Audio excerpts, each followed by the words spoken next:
name is Mariah Dodds. I am the mother of Alana, Zayn, and Jaden Phillips.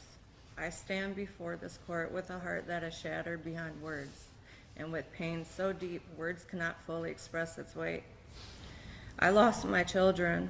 The loss of my children has created a void in my life that I will never be able to fill, and the grief I carry is something I will live with for the rest of my life. My children were my everything and kept me going every day. They were my joy, my hope, and my reason to live. Each day spent with them was a gift I cherished, and I took pride in being their mother. Every milestone they achieved, every smile they gave was a reminder of how incredibly blessed I was to have them. They brought so much love, laughter, and light into my life. Alana was 8 years old, and she was in the 2nd grade. She was smart, creative, artistic, independent, fearless, and had such a good heart. She loved to dance and read books. She loved singing, playing with dolls, playing restaurant, drawing, collecting rocks, and being a leader. She liked to create recipes, do her nails, practice makeup, organize things, do gymnastic moves, and still played rough with her brothers. She had a sassy side to her and wouldn't let anybody mess with her. She knew how to stand up for herself. She had a huge heart and had a nurturing personality. She looked up to me so much. She had every piece of me in her, from her beautiful heart, artistic soul, and her spunky personality. She was everything I have ever wanted and pictured.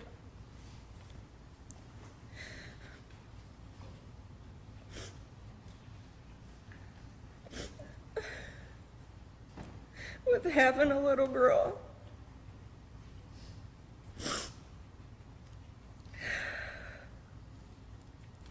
She will always be remembered for her dark brown ringlet curly hair, beautiful different color eyes, freckled nose, and having a sassy, sweet, and funny personality.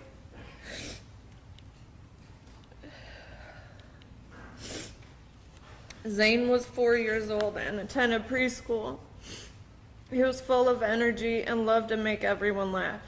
He loved to bounce around and dance. He enjoyed being funny and loved getting reactions from people. He could make a room full of people laugh. He liked superheroes and collected squishy-like sensory figurines called gujitsus. He loved going to the parks and being outside like any other kid. He was super close to both of his siblings and looked up to his older brother Jaden more than anything.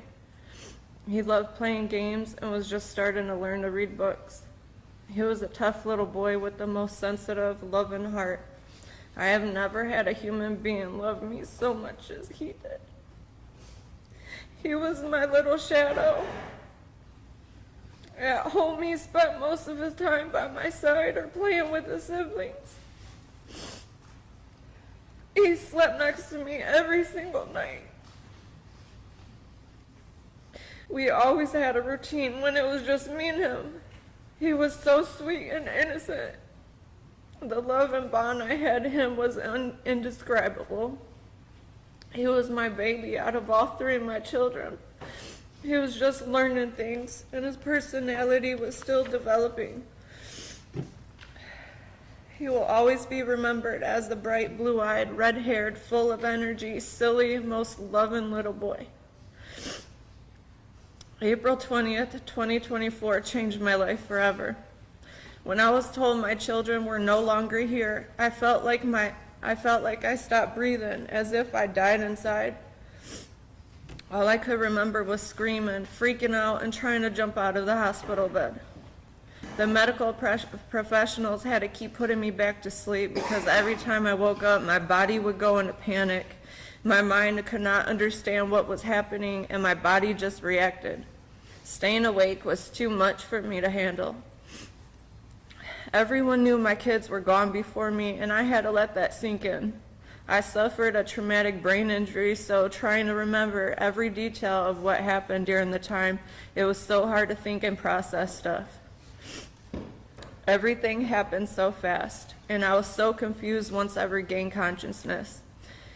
Having to leave the hospital out of the back door instead of the front did not make sense to me. News stations knocking on my front door before I could even make it home from the hospital was not the kind of spotlight I wanted, considering I was trying to process my kids were really gone.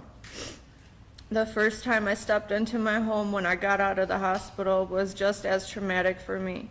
Going home without my kids was not normal for me. I had to see everything that was left inside my home when we last left it all together. Having to see their little shoes and coats at the front door with toys laying around my living room made everything feel more realistic. I could not look at anything. I cried to my family to get it all out of my sight because every time I seen something of theirs, I felt like I was going to stop breathing. It was impossible to get everything out of my sight for the moment because my whole home is a memory of them. I am used to my home being noisy and full of laughter. Now it's quiet. It's extremely hard to be in my home now. There are many good memories, but it hurts more than anything living in something that once was full and perfect to nothing but emptiness and false hope to still wait to see them running around. I am the type of person that would not let just anyone come to my home because that is our safe place. After this accident, there were so many people in and out of my home that it was overwhelming. I encountered so many phone calls, so much paperwork, and consistent appointments when all I wanted to do was just close my eyes and pray every time I opened them that it was just a nightmare. I was overwhelmed, overstimulated, in a bad state of mind while trying to process the death of my kids and physically heal with the injuries I had. The panic attacks I had to face felt like my heart was going to stop. Even one point EMS had to come because I thought I was going to die. I felt helpless. I could not move around without support. I could not get out of bed and go to the bathroom without help. I could not bathe myself. With most of my ribs broken on one side, my shoulder blade broken on the other, a golf ball-sized hematoma right on my pubic region, and the back of my neck and skull bruised, I couldn't sit comfortably in a car or sit straight up in a chair without it hurting to breathe. No matter if I laid down, sat up, or tried to walk, everything just hurt so badly. I am so used to taking care of little ones, not having anyone take care of me ever. I felt vulnerable and like a burden on the ones that had to step away from their own life to take care of me and Jaden.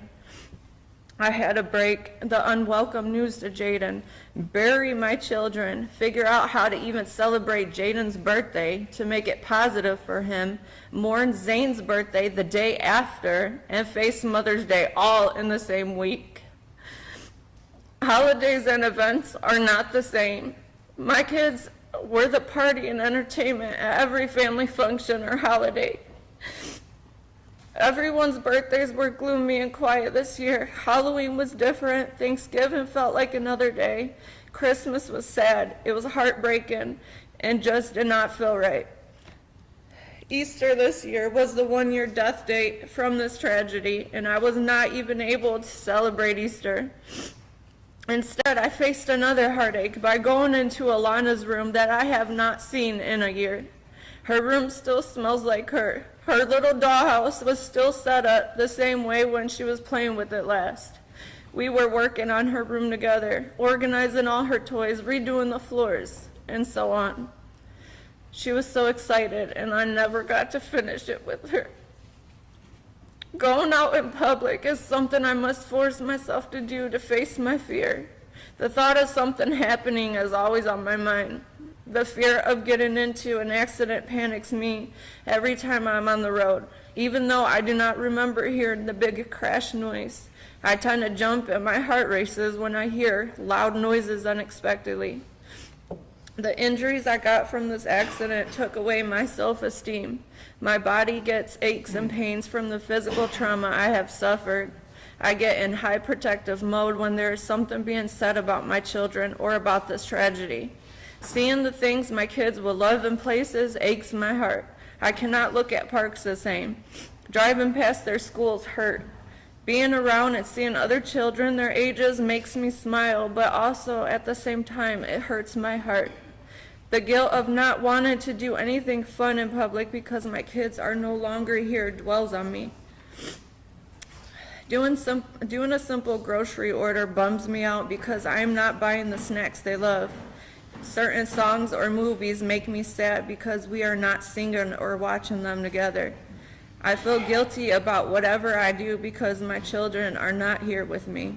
There is meaning with everything every day that reminds me of them. Jaden, Alana, and Zayn had a special bond like no other. The age gap between them did not reflect anything they did together. Jaden did such an amazing job of protecting his siblings. They looked up to him so much. While Jaden was in the hospital going through surgeries, fighting for his life, and recovering, he had no idea about his siblings. His father was by his side while I was also fighting for my life and recovering as well. I will never forget when me and Jaden seen each other for the first time through video chat. Seeing each other's faces was traumatizing. As a mother, it killed me not to be able to be present to comfort my child and know exactly what was going on with him because of the physical condition I was also in. Throughout all of my kids' life, I always been there whenever they were sick or needed the doctor, and I couldn't even be there for him. Me and his father could not even tell Jaden about his siblings being in heaven until Jaden came home from the hospital. That is when his condition was stable enough and he would have both of us there together to tell him. You do not know how it feels to tell your only living child that his siblings, his best friends, are gone. Jaden had to face many of challenges from this past year. He had to grow up fast and got robbed out of his childhood because of this. Jaden took on the pain a grown man would not be able to tolerate. He laid in a hospital bed in the living room for several months. He could not walk, use the bathroom on his own, or get into a shower. To get him out of the bed, he had to be power lifted to a wheelchair. He was in constant pain and uncomfortable. Finding rides that were wheelchair accessible just to get to an appointment were stressful. It killed me to watch my son in that bed every day, to see him in that condition and not be able to do anything for him due to my own broken bones. Family had to walk away from their own lives and jobs just to take care of the both of us. It took Jaden 10.5 months to regain the strength fully of walking without a wheelchair and walker. To this day, Jaden is trying to find ways of doing the things he used to be able to. His self-esteem and confidence has been damaged because of this tragedy. He cannot attend school in person because he is still not fully capable of sitting in a chair all day like other kids. He has a big fear of falling because he does not want another surgery or to get hurt again. Jaden is autistic. He has sensory issues, so you can't imagine what this journey of healing like was for him. Anytime he felt pain was triggered or how he was doing therapy. Jaden is the strongest kid ever. No child should ever have to go through what he has. Leading up to this day, he has made a huge amount of progress, but he also still has ways to go do the things he once could do without hurting or getting tired very easily. Jaden has survivor's guilt. Getting him out of the house to do something fun is a mental process for him.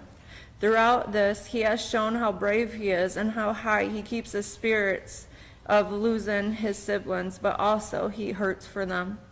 As I am speaking for him, this is the statement he had to say in the most appropriate way possible. Quotation, "She ruined my life. I want her to pay and spend the rest of her life in prison." End of quotation. Every day since their loss has been a struggle. My heart aches every day, and no matter what I do, the pain is constant. Every day I wake up to a world where they are no longer a part of it. I feel their absence in every corner of my life, in the quiet of the home that once rang with their voices, in the empty spaces where they should be, in every moment when I realize that I am forced to go on without them. No noise in my home freaks me out, and too much noise overstimulates me. I cannot put into words the depth of the emptiness I feel. The loss of my children has affected every aspect of my life. I have lost a part of myself I will never be able to recover. I struggle every day accepting the fact that my kids are forever gone. Simple tasks have been overwhelming. Being social is not desirable to me anymore. I am always jumping around to enjoy hobbies to keep my mind busy, but I lose interest quickly than before. I am forced to confront the reality that my children, the ones I was supposed to care for and nurture, are no longer here with me. That grief has been unbearable, and it has taken away a part of who I am. There are no absolute words of how it feels to lose your children. You just feel it. Your children are a piece of you. When they died, a part of myself died too. If I could describe it the best way possible, I would say time stays still. The days repeat. It's too quiet. It doesn't get any easier. The breakdowns get worse. Missing them gets harder. Moving on makes you feel guilty. You see the world differently. You cherish what you have left in your life a little more, and you fight every day just to stay alive, to keep going. Every day is a thinking process, and nothing will ever be the same again. I must constantly keep my thoughts and actions positive. I have told many people, and I will say it again, I thank God for Jaden. He is the only piece I have left of Alana and Zayn. If I lost him that day too, I would have been gone as quickly as my kids were gone as well. Because of Jaden and my closest loved ones, they are the reason I continue to live each and every day. Living is not a choice in my life, because I will still have to always fight and protect Jaden. And I will still always have to be Alana and Zayn's voices while they are not here until I take my last breath. I wish I was alert that day. I would have been able to kiss my kids one last time and tell them I love them. Zayn would have been able to hold his mommy that he kept asking for minutes before he passed away.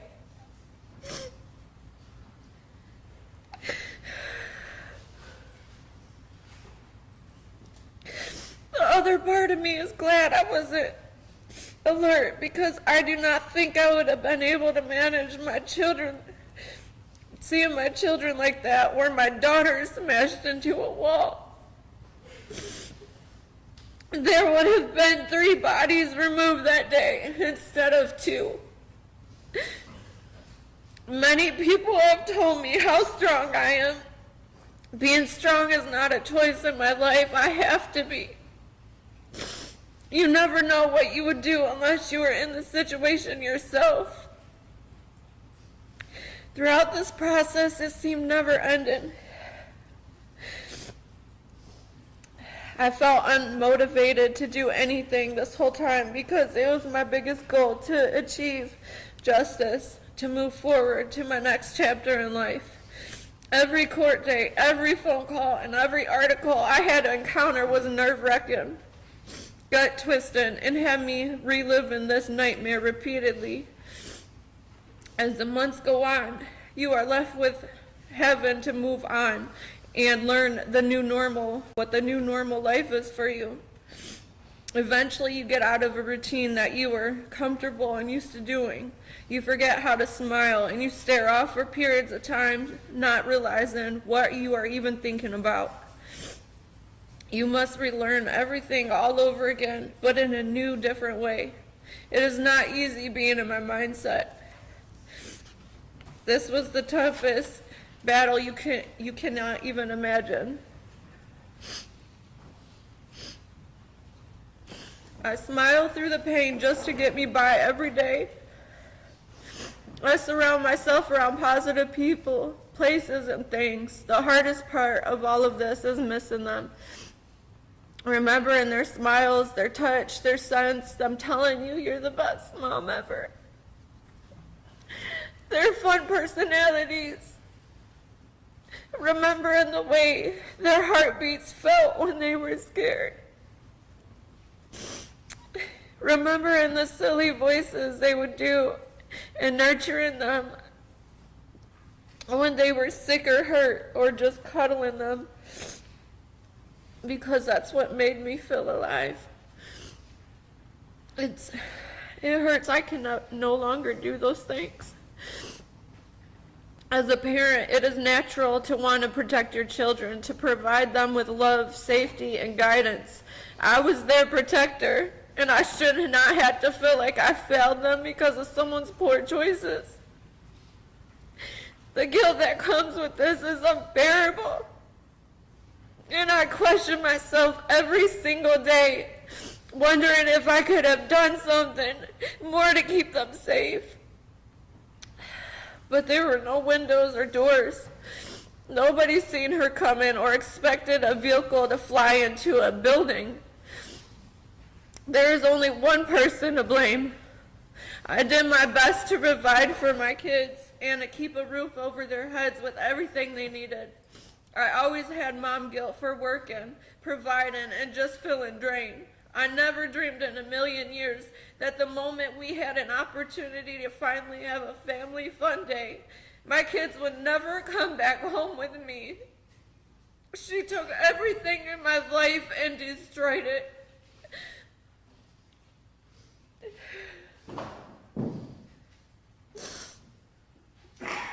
Your Honor, there is no greater loss than the loss of a child, let alone two. I would not wish this pain on anybody. The best thing I was good at in life was being their mom.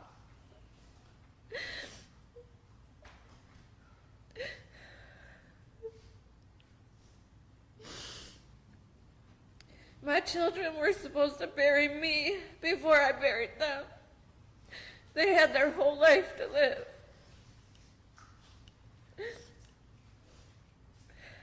No punishment can undo what has been taken from me. But I ask that you consider the immense pain, grief, lifelong suffering, trauma, and the physical lifelong pains that I will continue to endure because of this.